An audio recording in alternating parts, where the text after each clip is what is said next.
naalala ko, naghiwalay kayo. Nung teenager. Di ba? Yeah. Hindi, you know where I got this? Mula, I think it was Mavs and Cassie doing an interview, and then you revealed Yes. na naghiwa. But it was a good separation because doon mo was a Doon ko story. na-realize, nung mag-boyfriend-girlfriend pa lang kami, nagkahiwalay kami, and then doon ko talaga na-realize na, oh my gosh, he's the one. Oo. Siya talaga ang gusto ko. Yung parang siguro it had to happen nung, siyempre, mga early 90s pa yun. Huwag na natin puntahan ng dates, huwag na natin okay? puntahan. Pero feeling ko, it had to happen para for me to realize na, ito pala ang gusto ko. Siya pala talaga. Paano yun, Mina? Like, hindi ka hindi ka makatulog, hindi ka, you know, you were just Oo. thinking about him? Yes, hindi ako makatulog na parang, bakit? Ba't ko pa siya pinakawalan? Siya na yung gusto ko. He's the one for me. Siya na yung perfect para sa akin. So when that happened, ikaw ang tumawag? Ikaw ang Hindi. Kasi...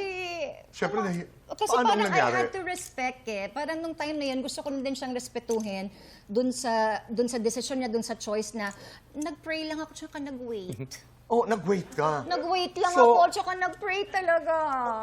Pinagdasal ko talaga. Answered prayer siya. So paano? Paano ang nangyari? Bumalik ka? Tumawag? Well, kasi the reason why ako, sabi ko, sige, pababayaan ko muna siya. Kasi yung time na yun, parang siyang bata na kailangan niya munang, nakakita siya ng playground. So, hayaan mo muna siya sa playground. Let her play. Sa Right. slides, sa Ferris wheel, kung saan man niyang gusto. Dahil nag-enjoy siya eh. Eh ako, ayoko na ng playground. Disneyland ang gusto ko. Wow! So ikaw ba'y pumunta ng bahay?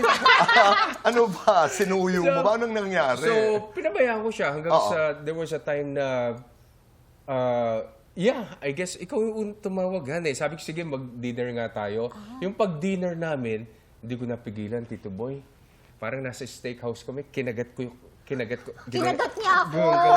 Sa sobrang gigil. Siguro, sa tagal ng pagtitiis. At pang, Ay, na-miss mo ako! Hindi, ganito. Ferris wheel, Oo, kinagat niya ako! Oo, so na-miss mo nga ako, no? Sa harapan ng mga waiter yun, ha?